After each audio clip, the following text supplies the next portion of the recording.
Assalamualaikum warahmatullahi wabarakatuh. Salam sejahtera untuk kita semua. Semoga Tuhan Yang Maha Esa selalu melindungi kita dan memberkahi kesehatan kepada kita semua, serta semangat untuk terus belajar. Bahasan dalam pertemuan kali ini yaitu berkaitan dengan siklus akuntansi. Apa itu siklus akuntansi? Siklus akuntansi merupakan suatu proses akuntansi sistematis dan bertahap yang dilakukan dengan tujuan untuk memproses berbagai bukti transaksi keuangan dan mengolahnya menjadi sebuah laporan atau informasi akuntansi pada sebuah entitas dalam suatu waktu tertentu. Siklus akuntansi ini merupakan suatu proses akuntansi yang terus berputar, mulai dari pencatatan transaksi keuangan di jurnal sampai dengan penyusunan laporan keuangan. Secara prosedural, proses akuntansi meliputi tahap-tahap yaitu pencatatan bukti-bukti transaksi ke jurnal, memposting ke buku besar, dan menyusun laporan keuangan. Output yang diharapkan itu berupa informasi yang tersaji di dalam laporan keuangan yang tentunya akan berguna untuk pengambilan keputusan bagi pihak internal perusahaan maupun eksternal perusahaan. Garis besar di sini terkait dengan siklus akuntansi yaitu adanya suatu proses akuntansi yang sistematis dimulai dengan adanya bukti transaksi yang selanjutnya dilakukan pencatatan terhadap bukti-bukti transaksi tersebut sehingga menghasilkan sebuah informasi akuntansi berupa laporan keuangan. Proses akuntansi tersebut itu meliputi dari proses mengumpulkan data, proses mengklasifikasikan data, proses mencatat data, dan yang terakhir itu adalah proses melaporkan dari hasil pencatatan tersebut yang disajikan dalam sebuah laporan keuangan.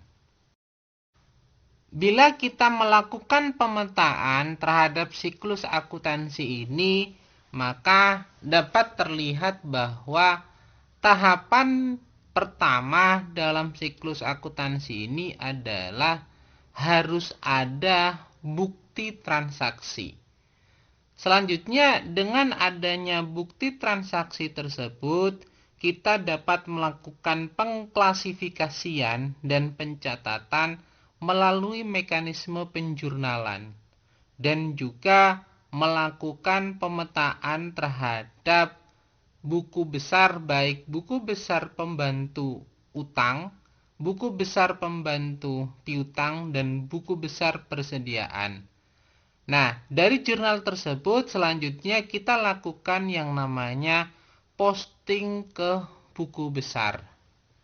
Dari buku besar tersebut selanjutnya kita akan menghasilkan neraca saldo dan neraca lajur yang fungsinya adalah sebagai dokumen induk untuk membuat laporan keuangan, di mana laporan keuangan tersebut itu terdiri dari laporan laba rugi komprehensif, laporan perubahan ekuitas atau laba ditahan, neraca atau posisi keuangan, laporan arus kas, dan catatan atas laporan keuangan.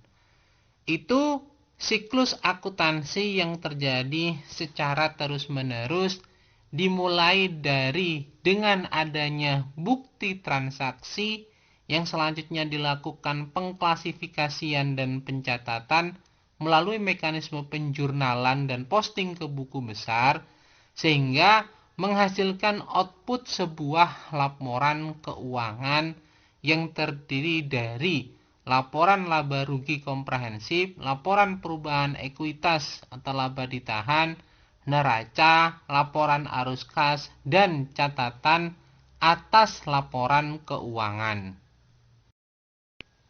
Dalam literatur lainnya mengenai tahapan siklus akuntansi, ada 8 tahapan siklus akuntansi, yaitu yang pertama analisa transaksi, yang kedua pencatatan transaksi, yang ketiga pembuatan buku besar, yang keempat pembuatan neraca saldo, yang kelima pembuatan jurnal penyesuaian, yang keenam pembuatan neraca saldo setelah penyesuaian, yang ketujuh pembuatan laporan keuangan, dan yang kedelapan pembuatan jurnal penutup. Adapun analisa transaksi yaitu menganalisa setiap transaksi yang terjadi pada sebuah entitas dalam satu periode yang dapat mempengaruhi posisi keuangan sebuah entitas. Sedangkan pencatatan transaksi dimaknai sebagai mencatat transaksi yang sudah dianalisa ke dalam jurnal secara berurutan sesuai dengan tanggal terjadinya transaksi. Untuk pembuatan buku besar dimaknai sebagai memindahkan transaksi yang sudah dicatat di dalam jurnal ke dalam buku besar sesuai dengan daftar susunan-susunan rekening dalam buku besar. Sedangkan pembuatan neraca saldo dimaknai sebagai membuat neraca saldo dengan memindahkan saldo-saldo yang terdapat di buku besar sehingga bisa terjadi saldo yang sama antara debit dan kreditnya. Prinsipnya di sini adalah balance antara debit dan kredit. Selanjutnya, pembuatan jurnal penyesuaian ini merupakan aktivitas membuat jurnal penyesuaian apabila ada transaksi yang belum dicatat pada akhir periode akuntansi atau ada hal-hal lain yang perlu disesuaikan.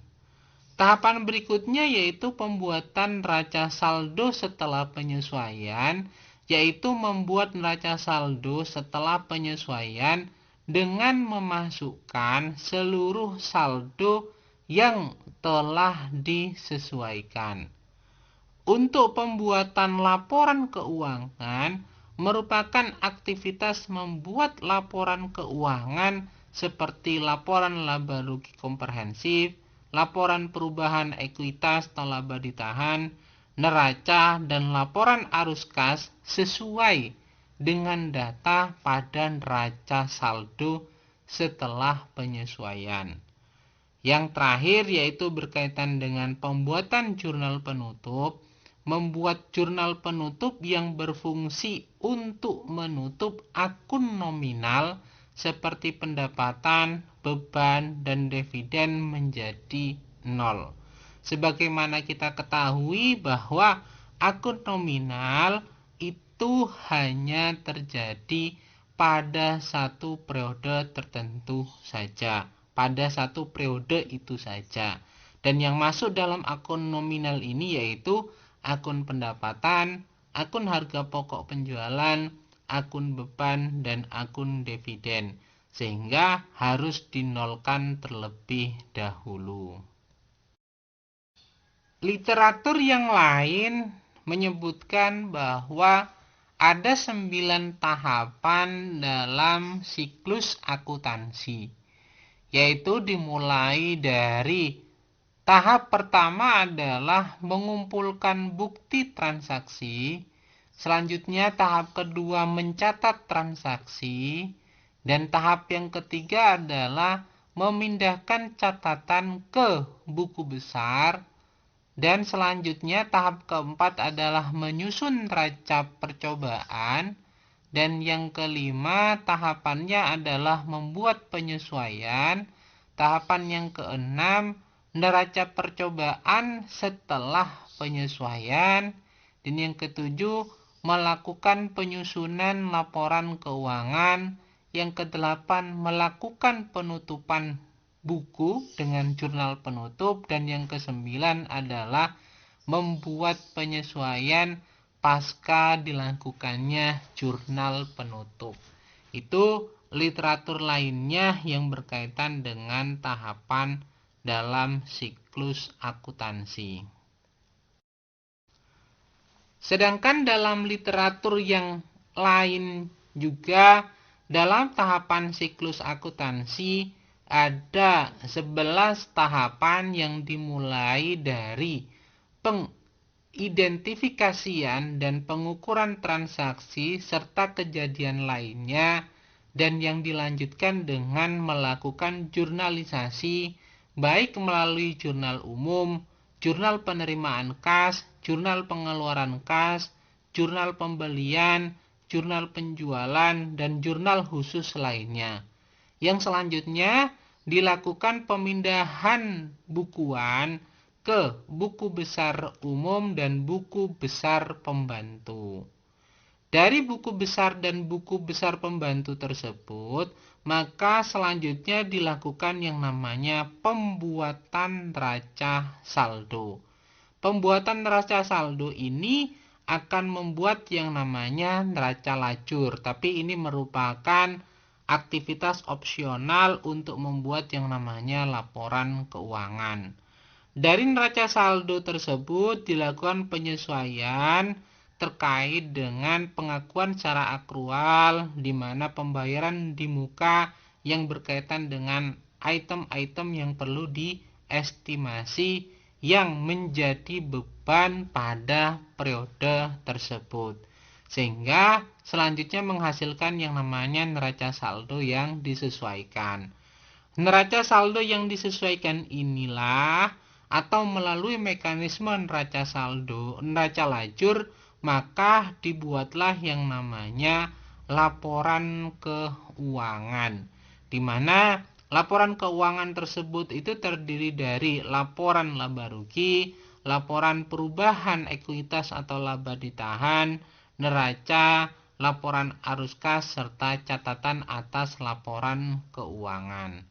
Untuk selanjutnya, setelah dibuat laporan keuangan, maka dilakukan aktivitas jurnal penutup sehingga menghasilkan neraca saldo pasca penutupan, di mana fungsinya adalah menolkan akun-akun nominal, yaitu yang berhubungan dengan akun pendapatan, akun harga pokok penjualan, akun beban, dan akun dividen. Dan yang terakhir adalah melakukan jurnal pembali, dan itu pun aktivitasnya adalah opsional. Dari beberapa literatur tersebut yang berkaitan dengan tahapan siklus akuntansi, pada prinsipnya adalah sama, yaitu dimulai dari adanya bukti transaksi, yang selanjutnya dilakukan pengklasifikasian dan pencatatan melalui mekanisme jurnal dan posting ke buku besar, sehingga menghasilkan neraca saldo yang dibutuhkan untuk pembuatan laporan keuangan. Sehingga laporan keuangan yang dihasilkan dapat berupa laporan laba rugi, laporan perubahan ekuitas atau laba ditahan, neraca atau posisi keuangan, laporan arus kas, dan catatan atas laporan keuangan. Itu persamaan dari beberapa tahapan siklus akuntansi yang dapat dipahami. Terdapat 7 unsur dalam aktivitas siklus akuntansi ini. Adapun unsur yang pertama yaitu berkaitan dengan formulir atau dokumen dasar.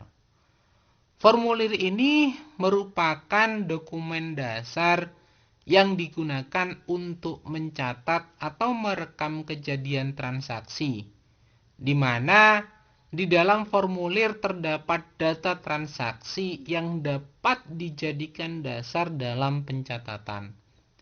Formulir ini menjadi bukti transaksi yang dijadikan dasar oleh akuntan untuk melakukan aktivitas pencatatan.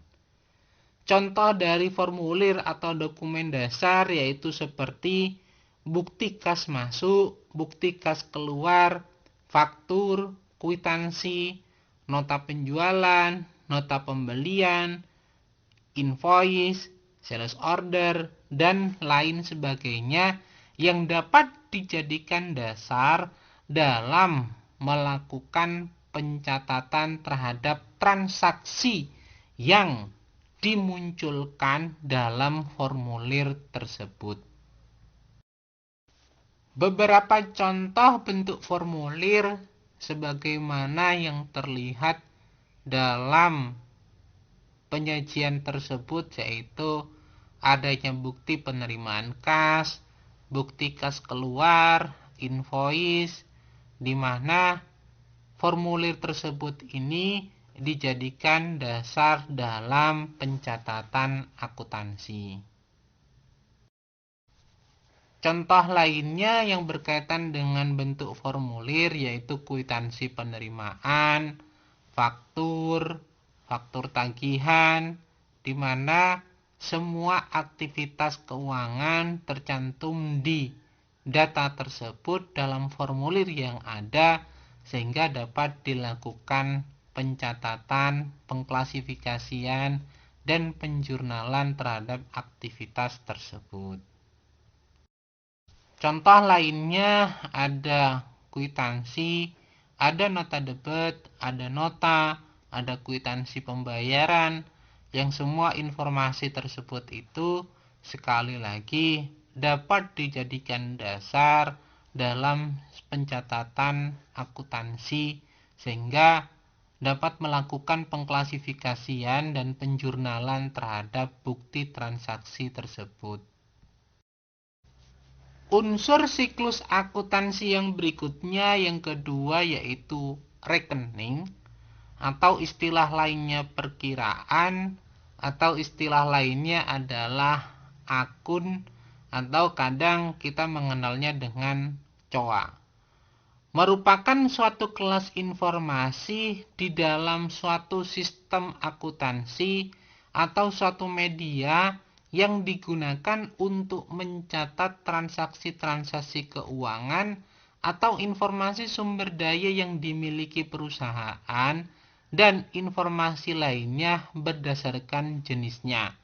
Misalnya perkiraan kas, perkiraan piutang, rekening modal, rekening utang, rekening pendapatan, rekening biaya, dan sebagainya. Sebagaimana kita ketahui dalam paparan sebelumnya, bahwa berkaitan dengan akun perkiraan ini sebenarnya terbagi menjadi 7. Ini wabil khusus terhadap perusahaan dagang dan perusahaan manufaktur. Sedangkan untuk perusahaan jasa itu hanya ada 6. Mungkin bisa dipelajari terlebih dahulu pada paparan sebelumnya. Dalam perkiraan ini, untuk kode 1 dipergunakan kode aset. Yang kedua adalah kewajiban. Kode yang ketiga itu adalah ekuitas. Kode yang keempat adalah pendapatan. Kode kelima yaitu harga pokok penjualan. Ini kalau perusahaan jasa tidak ada kode harga atau akun perkiraan harga pokok penjualan. Dan yang kode keenam adalah biaya atau beban. Dan yang ketujuh adalah pendapatan atau biaya di luar usaha. Maksud dari angka 1, 2, 3, 4, 5, 6, dan 7 tersebut itu adalah bahwa untuk membuat akun perkiraan atau akun rekening, kelompoknya disesuaikan dengan kelompok-kelompok tersebut. Bila mana masuk dalam kelompok aset, maka harus dimulai dari kode 1. Contohnya yaitu pada kode perkiraan 1000 itu merupakan perkiraan aset, di mana kode tersebut itu terbagi menjadi dua kode, yaitu 1100 merupakan aset lancar dan 1200 aset tetap. Untuk turunan dari aset lancar ada kas dan bank, ada piutang, ada persediaan, dan ada perlengkapan. Sedangkan kas dan bank tersebut terbagi menjadi kas, bank, dan setara kas. Begitu juga untuk aset tetap itu terbagi menjadi dua, yaitu harga perolehan aset tetap dan akumulasi penyusutan. Untuk harga perolehan aset tetap terbagi menjadi tiga, gedung dan bangunan, mesin dan instalasi kendaraan. Sedangkan akumulasi penyusutan terbagi menjadi tiga, yaitu akumulasi penyusutan gedung dan bangunan, akumulasi penyusutan mesin dan instalasi, dan akumulasi penyusutan kendaraan. Untuk contoh-contoh yang lainnya dapat dibuat hal yang sama, baik berkaitan dengan kewajiban, ekuitas, pendapatan, harga pokok penjualan, beban atau biaya, dan pendapatan dan biaya di luar usaha. Bila kita melihat dari contoh tersebut, dapat dilihat bahwa untuk kode 1 yang pertama itu adalah masuk dalam sebuah kelompok aset, di mana kelompok turunannya yaitu golongan aset lancar dan masuk dalam subgolongan kas dan bank, serta akunnya itu adalah merupakan akun kas. Maka berkaitan dengan kode perkiraan tersebut dapat dipahami dan dibuat dengan baik sesuai dengan kode rekening yang telah ditentukan, yaitu kode 1 untuk aset, kode 2 untuk kewajiban, kode 3 untuk ekuitas, kode 4 untuk pendapatan, kode 5 untuk harga pokok penjualan, kode 6 untuk biaya atau beban, dan kode 7 untuk pendapatan atau biaya di luar usaha.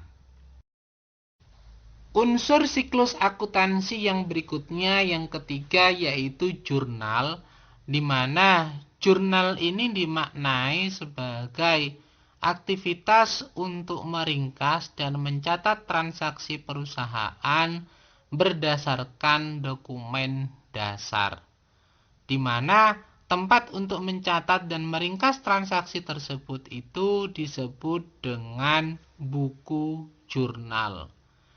Ada dua kelompok pembagian yang berkaitan dengan bentuk buku jurnal atau bentuk jurnal ini, yaitu jurnal khusus dan jurnal umum.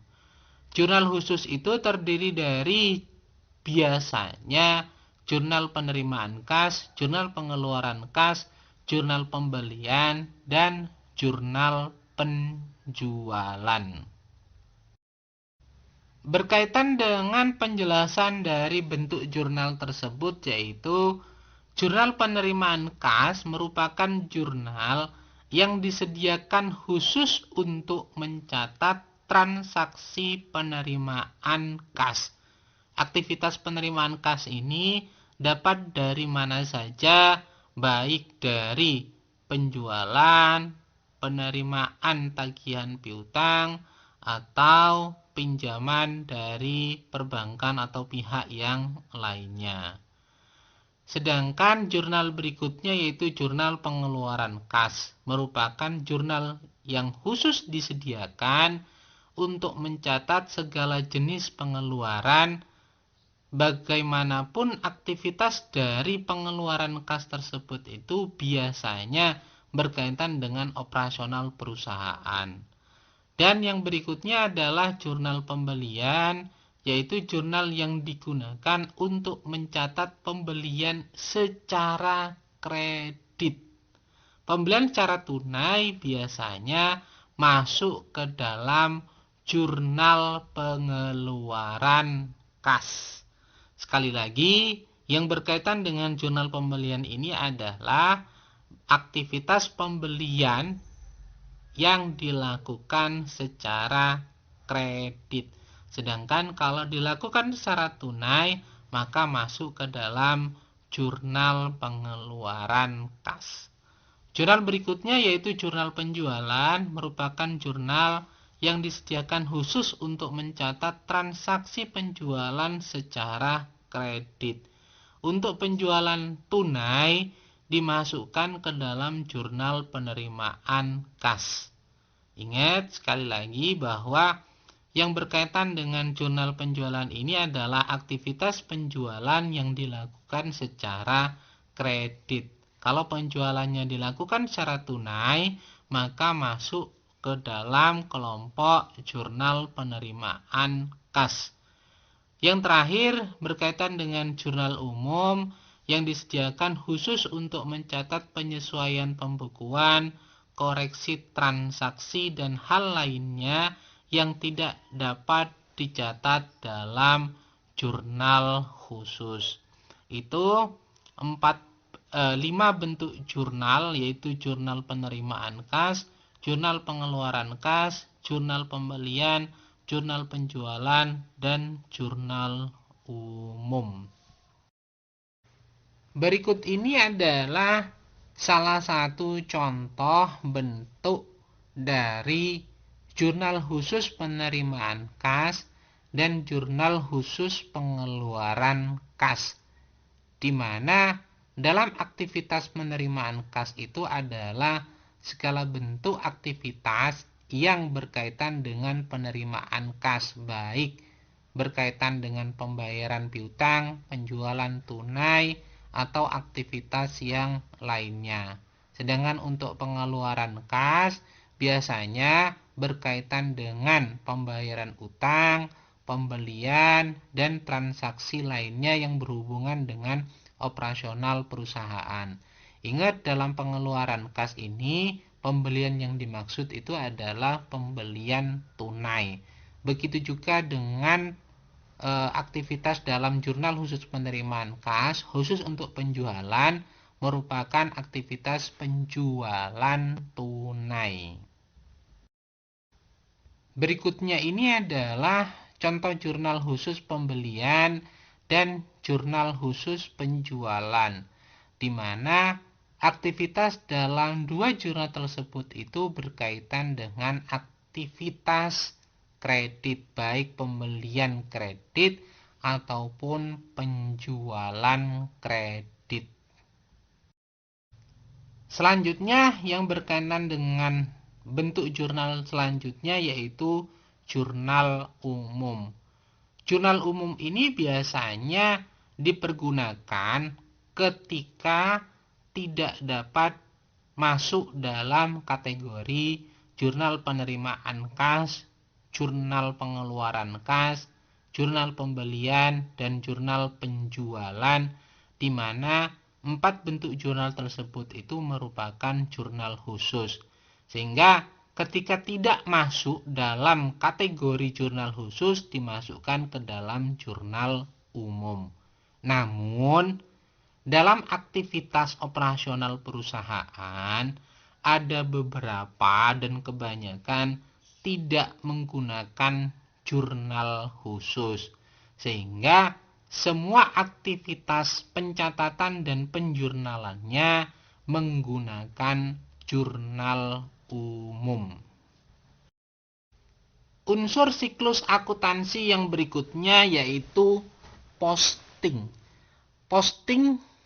Aktivitas posting ini dilakukan terhadap posting ke buku besar, di mana posting ini merupakan aktivitas memindahkan catatan di buku jurnal ke dalam buku besar sesuai dengan jenis transaksi dan nama perkiraan masing-masing. Posting ini merupakan proses pemindahan data transaksi keuangan dari jurnal ke dalam akun buku besar yang sesuai. Aktivitas ini juga disebut dengan kegiatan menggolongkan transaksi. Contoh dalam posting ke buku besar dapat terlihat dalam sajian yang ada, di mana dalam jurnal umum itu ada jurnal kas pada modal budi yang merupakan investasi oleh pemilik sebesar Rp100.000. Aktivitas untuk melakukan posting ke buku besar maka dilakukan pemindahan atau pengklasifikasian terhadap dua akun tersebut, yaitu akun kas dengan nomor 101 dan akun modal budi dengan akun 301. Maka posting tersebut itu harus disesuaikan posisi debit dan kreditnya. Dalam buku besar kas pada tanggal yang sama, yaitu 2013 tanggal 1, karena jurnalnya 100.000 masuk debit, maka dalam buku besar juga dimasukkan ke saldo debit. Begitu juga yang berkaitan dengan modal budi, karena penjurnalannya masuk dalam posisi kredit, maka dalam buku besar juga harus dimasukkan dalam posisi kredit. Nah, ini mekanisme dalam posting ke buku besar. Sehingga semua aktivitas dalam penjurnalan tersebut pada akhirnya akan dikelompokkan pada masing-masing buku besar sesuai dengan akun perkiraan masing-masing. Mana yang masuk dalam kas, ya dimasukkan dalam akun buku besar kas. Mana yang masuk dalam akun modal budi, dimasukkan dalam akun modal budi. Mana yang masuk dalam akun pendapatan, maka juga dikelompokkan dalam buku besar pendapatan. Sekali lagi, itu mekanisme dalam melakukan posting ke buku besar. Unsur siklus berikutnya yaitu buku besar. Buku besar ini merupakan kumpulan dari semua rekening atau perkiraan yang dimiliki oleh suatu perusahaan yang saling berhubungan satu dengan lainnya dan merupakan suatu kesatuan. Buku besar merupakan penggolongan akun-akun yang akan digunakan untuk melakukan pencatatan perubahan-perubahan yang terjadi pada suatu akun yang disebabkan karena adanya transaksi keuangan. Buku besar terdiri dari kumpulan rekening-rekening yang berfungsi untuk meringkas data keuangan yang telah dicatat sebelumnya di dalam jurnal. Rekening buku besar dianggap juga sebagai tempat penggolongan data keuangan untuk penyajian laporan keuangan.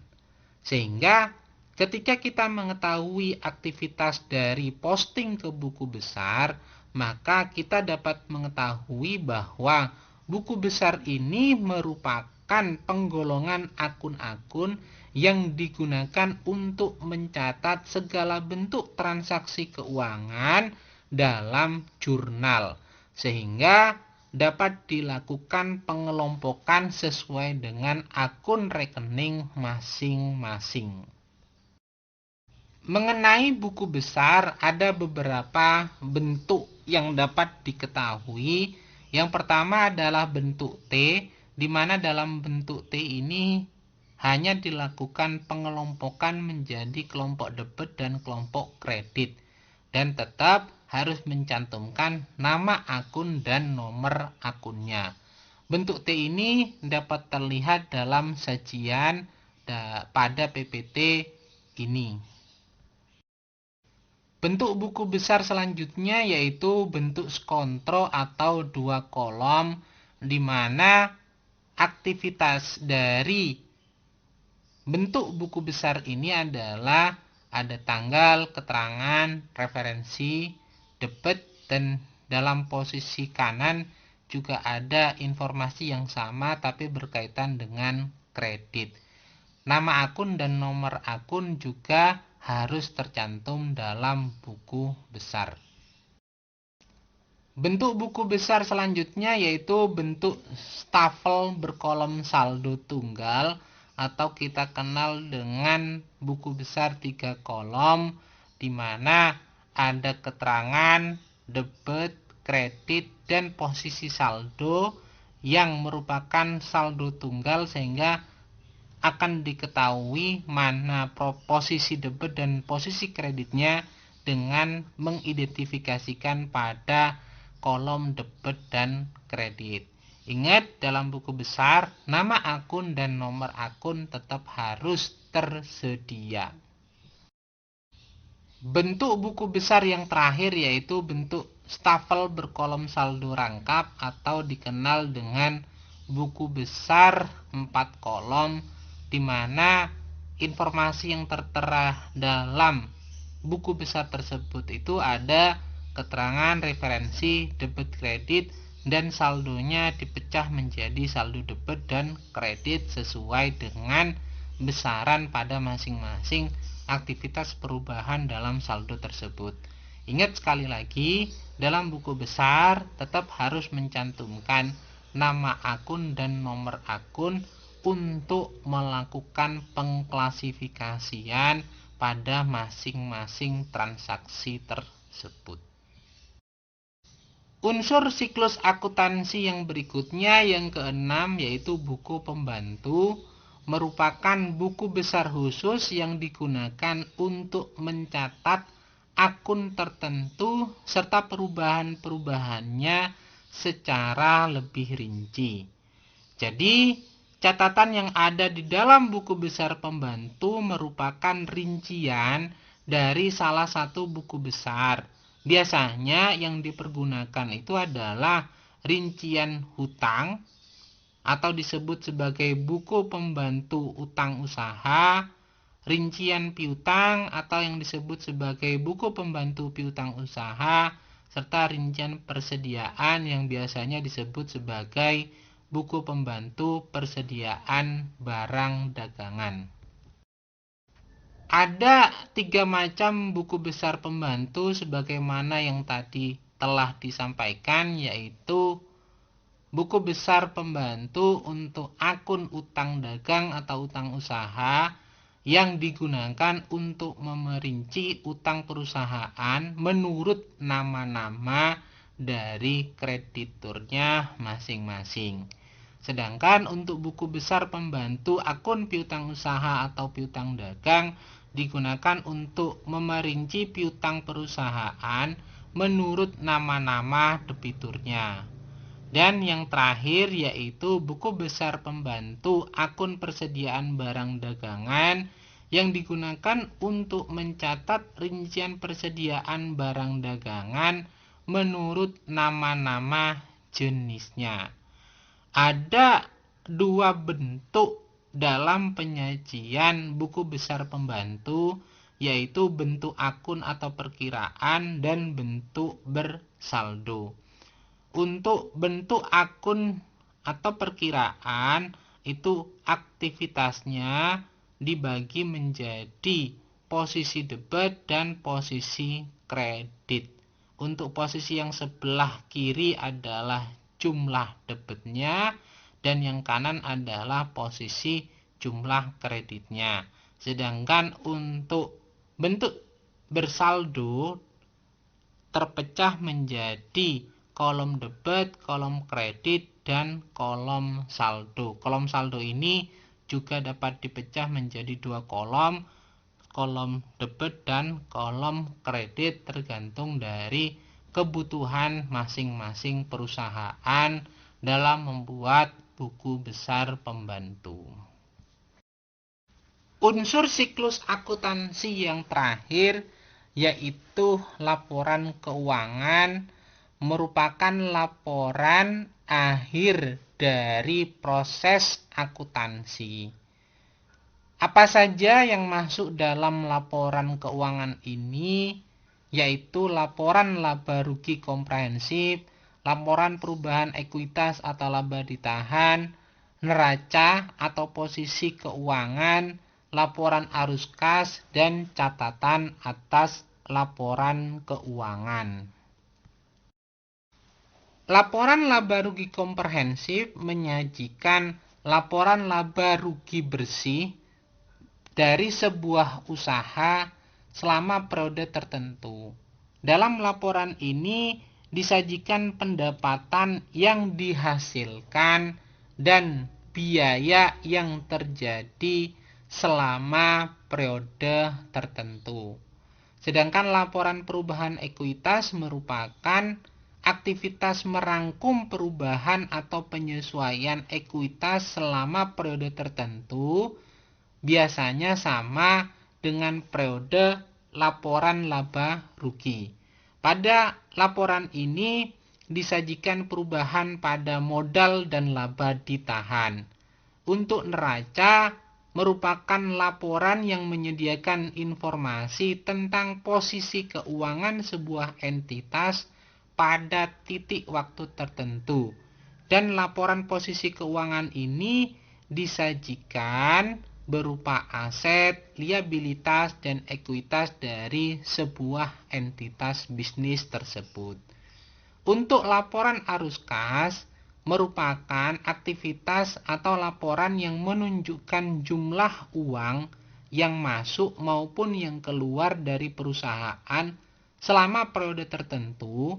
Biasanya periodenya sama dengan laporan laba rugi dan laporan perubahan ekuitas, meliputi aktivitas operasi, investasi, dan keuangan. Karena laporan arus kas ini dalam format pelaporannya harus dipisah atau dipecah menjadi 3 aktivitas, yaitu aktivitas operasi, investasi, dan keuangan. Dan yang berkaitan dengan catatan atas laporan keuangan ini berfungsi sebagai penjelas pada laporan keuangan yang lebih detail dan angka-angkanya tidak bisa diungkapkan dalam sebuah laporan keuangan. Ini salah satu format laporan laba rugi, di mana dalam laporan laba rugi tersebut itu menyajikan informasi mengenai berapa pendapatan yang diterima, harga pokok penjualan, beban operasional, dan pendapatan atau beban di luar usaha tersebut. Sehingga dari laporan tersebut akan terlihat laba rugi bersih dari aktivitas operasional perusahaan. Format dari laporan perubahan ekuitas itu terdiri dari modal saham, saldo laba ditahan, serta kumulatif dari jumlah ekuitas tersebut, baik dari saldo awal ataupun dari saldo akhirnya. Sehingga akan diketahui terjadinya penambahan atau pengurangan terhadap modal tersebut, serta penambahan atau pengurangan terhadap saldo dari laba ditahan yang mengakibatkan terhadap peningkatan atau penurunan terhadap ekuitas dari sebuah entitas atau perusahaan. Laporan keuangan berikutnya yaitu neraca atau laporan posisi keuangan, di mana dalam neraca ini informasi yang disajikan adalah informasi mengenai aset atau aktiva dan kewajiban serta ekuitas atau modal. Dalam laporan neraca ini maka total aset harus sama dengan total kewajiban dan ekuitas atau modal. Sehingga ketika dua hal tersebut itu sama, maka posisi keuangan atau neraca dapat dinyatakan balance. Laporan keuangan berikutnya yaitu laporan arus kas, di mana dalam laporan arus kas harus terpisah menjadi 3, yaitu arus kas dari aktivitas operasi, arus kas dari kegiatan investasi, dan arus kas dari kegiatan pendanaan. Masing-masing dari aktivitas tersebut itu harus disajikan dalam satu kesatuan, sehingga arus kas bersih pada akhir periode itu harus sama nilainya dengan yang disajikan dalam neraca atau laporan posisi keuangan. Yang terakhir yaitu catatan atas laporan keuangan. Ini mengenai informasi-informasi detail yang tidak dapat disajikan dalam format laporan keuangan, baik dalam laporan laba rugi, laporan perubahan ekuitas, laporan posisi keuangan atau neraca, dan laporan arus kas. Informasi tersebut dapat disajikan dalam catatan atas laporan keuangan. Demikian materi yang berkaitan dengan siklus akuntansi. Mudah-mudahan dapat dipahami dengan baik. Bila ada hal yang kurang berkenan, saya mohon maaf sebesar-besarnya. Saya akhiri. Wabillahi taufik wal hidayah. Wassalamualaikum warahmatullahi wabarakatuh. Jangan lupa untuk terus menjalankan dan mentaati protokol kesehatan dengan baik. Semoga selalu sehat. Amin. Terima kasih.